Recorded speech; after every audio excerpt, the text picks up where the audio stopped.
সদৌ অসম ছাত্ৰ সন্থাৰ তৰফৰ পৰা এই সংবাদমেলখনৰ সম্বোধন কৰা হৈছে আপোনালোকক ছাত্ৰ সন্থাৰ এটি বিশেষ প্ৰকল্পৰ বিষয়ে অৱগত কৰিবৰ কাৰণে। আমাৰ সৈতে আছে সদৌ অসম ছাত্ৰ সন্থাৰ শিক্ষা সম্পাদক টুটুমণি কলিতা ডাঙৰীয়া আৰু সদৌ অসম ছাত্ৰ সন্থাৰ ৰাজ্যিক কাৰ্যনিৰ্বাহকৰ সদস্য অনিমেশ ভাগৱতী ডাঙৰীয়া। সন্মানীয় সুহৃদসকল, আপোনালোকৰ ইতিমধ্যে জ্ঞাত যে বিগত বৰ্ষৰ পৰা সদৌ অসম ছাত্ৰ সন্থাই প্ৰত্যাশা শীৰ্ষক এক শৈক্ষিক প্ৰকল্প হাতত লৈছো, যাৰ জৰিয়তে অসম তথা উত্তৰ পূৰ্বাঞ্চলৰ পৰা এছাম দক্ষ প্ৰশাসনিক বিষয়া সৃষ্টি কৰিবলৈ আৰু অসম উত্তৰ পূৰ্বাঞ্চলৰ পৰা অধিক হাৰত যাতে ছাত্ৰ ছাত্ৰীয়ে প্ৰতিযোগিতামূলক পৰীক্ষাত অৱতীৰ্ণ হয়, সেই পৰিৱেশটো গঢ় দিবৰ কাৰণে ছাত্ৰ ছাত্ৰীসকলক এটা ৰেচিডেন্সিয়েল কোচিঙৰ কাৰণে দিল্লীলৈ প্ৰেৰণ কৰা হয়। UPSCৰ অসামৰিক সেৱাৰ প্ৰশিক্ষণৰ বাবে ছাত্ৰ ছাত্ৰীসকলক সদৌ অসম ছাত্ৰ সন্থাই এক বিশেষ পৰীক্ষাৰ মাজেৰে বাছনি কৰি দিল্লীলৈ পঢ়িবলৈ পঠিয়ায়। তেওঁলোকৰ পঢ়া শুনাৰ সমস্ত খৰচ, অৰ্থাৎ তেওঁলোকৰ নামভৰ্তিৰ খৰচ, তেওঁলোকৰ পাঠ গ্ৰহণৰ খৰচ, পৰীক্ষাৰ খৰচ সকলো সদৌ অসম ছাত্ৰ সন্থাই বহন কৰে। আৰু একে সময়তে ছাত্ৰ ছাত্ৰীসকলে দিল্লীত প্ৰশিক্ষণ গ্ৰহণ কৰি থকা সময়ত মাহিলী 12,000 টকাকৈ প্ৰতিগৰাকী ছাত্ৰ ছাত্ৰীক এটি জলপানী আগবঢ়োৱা হয়। যোৱা বৰ্ষৰ ছেপ্টেম্বৰ মাহত এই প্ৰত্যাশা প্ৰকল্পৰ অধীনত প্ৰথমটো দল দিল্লীলৈ অধ্যয়নৰ কাৰণে গৈছে। নেক্সট IS শীৰ্ষক এক আগশাৰীৰ প্ৰশিক্ষণ প্ৰতিষ্ঠানত তেওঁলোকে প্ৰশিক্ষণ গ্ৰহণ কৰি আছে আৰু এইবাৰ মে মাহত প্ৰথম দলটিৰ তেওঁলোকৰ প্ৰশিক্ষণৰ অন্ত পৰিব। সদৌ অসম ছাত্ৰ সন্থাই এই প্ৰত্যাশা প্ৰকল্পৰ অধীনত দ্বিতীয়টো দল অহা জুন মাহত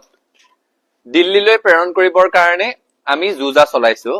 আৰু আজি সেই সন্দৰ্ভতে আপোনালোকৰ মাধ্যমেৰে সৈতে অসমৰ ছাত্ৰ ছাত্ৰী যুৱক যুৱতীসকলক অৱগত কৰিবলৈ বিচাৰিছো। প্ৰথম বৰ্ষত সদৌ অসম ছাত্ৰ সন্থাই এটি বাছনি পৰীক্ষা গুৱাহাটীত অনুষ্ঠিত কৰিছিল আৰু এই বাছনি পৰীক্ষাত অৱতীৰ্ণ হবৰ কাৰণে 5 শতাধিক ছাত্ৰ ছাত্ৰীয়ে আবেদন কৰিছিল। এই বৰ্ষৰ প্ৰত্যাশা প্ৰকল্পৰ বাবে আবেদন আমি কাইলৈৰ পৰা মুকলি কৰিম, অৰ্থাৎ 1 মে তাৰিখে পুৱা 10 বজাৰ পৰা আবেদন পত্ৰ মুকলি কৰা হ'ব আৰু সদৌ অসম ছাত্ৰ সন্থাৰ ৱেবছাইট www.asu.org.in, মই পুনৰবাৰ কৈ দিছো www.asu.org.in, এই ৱেবছাইটত প্ৰপত্ৰ উপলব্ধ হ'ব। তাত গৈ ছাত্ৰ ছাত্ৰীসকলে আবেদন কৰিব পাৰিব। 1 মে তাৰিখে পুৱা 10 বজাৰ পৰা 15 মে তাৰিখে নিশা 12 বজা পৰ্যন্ত আবেদনৰ প্ৰক্ৰিয়া চলি থাকিব, অৰ্থাৎ অন্তিম তাৰিখটো হৈছে 15 মে তাৰিখে নিশা 12 বজাত। 20 তাৰিখৰ পৰা 25 তাৰিখলৈ ইচ্ছুক ছাত্ৰ ছাত্ৰী যিসকলে আবেদন কৰিব তেওঁলোকে নিজৰ এডমিট কাৰ্ড ডাউনলোড কৰিব পাৰিব বাছনি পৰীক্ষাৰ বাবে। আৰু অহা 31 মে তাৰিখে লিখিত বাছনি পৰীক্ষাটো অনুষ্ঠিত হ'ব। আমি প্ৰথম বৰ্ষটো যেতিয়া ছাত্ৰ ছাত্ৰীসকলক প্ৰেৰণ কৰিছিলো, দুই ধৰণেৰে পৰীক্ষা অনুষ্ঠিত কৰিছিলো। সেই 5 শতাধিক আবেদনকাৰী ছাত্ৰ ছাত্ৰীৰ মাজত এটা লিখিত পৰীক্ষা অনুষ্ঠিত হৈছিল। লিখিত পৰীক্ষাৰ পৰা বছা বছা ছাত্ৰ ছাত্ৰীক পুনৰ মৌখিক সাক্ষাৎকাৰৰ বাবে নিমন্ত্ৰণ জনোৱা হৈছিল। আমি মুঠ 40 গৰাকী ছাত্ৰ ছাত্ৰীক এই প্ৰকল্পৰ জৰিয়তে দিল্লীত প্ৰশিক্ষণ গ্ৰহণ কৰিবলৈ প্ৰেৰণ কৰিম। তাৰে 26 গৰাকী ছাত্ৰ ছাত্ৰী অসমৰ আৰু বাকী 14 গৰাকী ছাত্ৰ ছাত্ৰী উত্তৰ পূৰ্বাঞ্চলৰ আন ৰাজ্যসমূহৰ পৰা, প্ৰতিখন ৰাজ্যৰ পৰা দুগৰাকীকৈ ছাত্ৰ ছাত্ৰীক গ্ৰহণ কৰা হ'ব। আৰু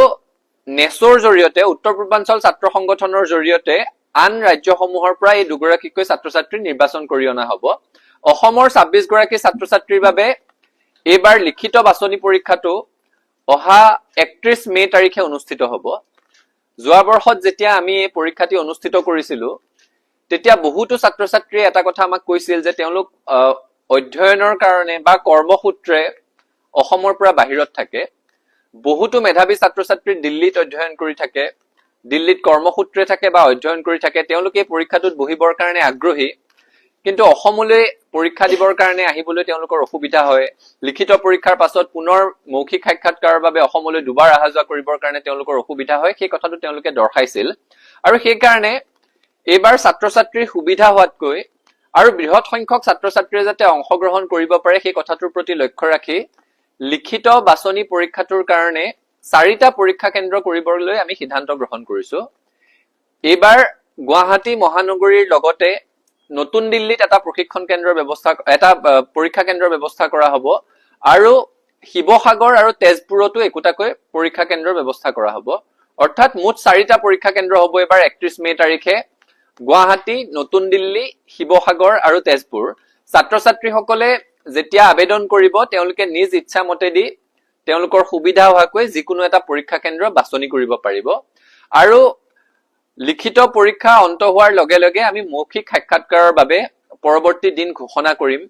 এই গোটেই প্ৰকল্পটো আমি যোৱা বছৰে আপোনালোকক কৈছিলো যে প্ৰত্যাশা প্ৰকল্পটো আগবঢ়াই লৈ যোৱাৰ ক্ষেত্ৰত ডিব্ৰুগড় বিশ্ববিদ্যালয়ৰ অৱসৰপ্ৰাপ্ত উপাচাৰ্য তথা বৰ্তমান ৰয়েল গ্লোবেল ইউনিভাৰ্চিটিৰ সন্মানীয় উপাচাৰ্য প্ৰফেসৰ অলোক কুমাৰ বুঢ়াগোহাঁই ছাৰ অসম দক্ষতা বিকাশ বিশ্ববিদ্যালয়ৰ সন্মানীয় উপাচাৰ্য অৱসৰপ্ৰাপ্ত আইএছ বিষয়া ডক্টৰ সুভাষ দাস ডাঙৰীয়া অৱসৰপ্ৰাপ্ত আইএছ বিষয়া শ্ৰী হিমাংশু দাস ডাঙৰীয়া ভাৰতীয় ৰেলৱে সেৱাৰ অৱসৰপ্ৰাপ্ত বিষয়া শ্ৰী ৰবীন কলিতা ডাঙৰীয়া প্ৰমুখ্যে বহু অৱসৰপ্ৰাপ্ত অসামৰিক সেৱাৰ বিষয়া আৰু বৰ্তমানো নিষ্ঠাৰে সৈতে সেৱা আগবঢ়াই থকা অসামৰিক সেৱাৰ লগত জড়িত বিষয়াই গোটেই বিষয়টোত আমাক সহায় কৰিছে তেওঁলোকৰ পৰামৰ্শ মতেদি আমি আগবাঢ়ি আছো আৰু আমি ছাত্ৰ ছাত্ৰীসকলক আহ্বান জনাইছো যে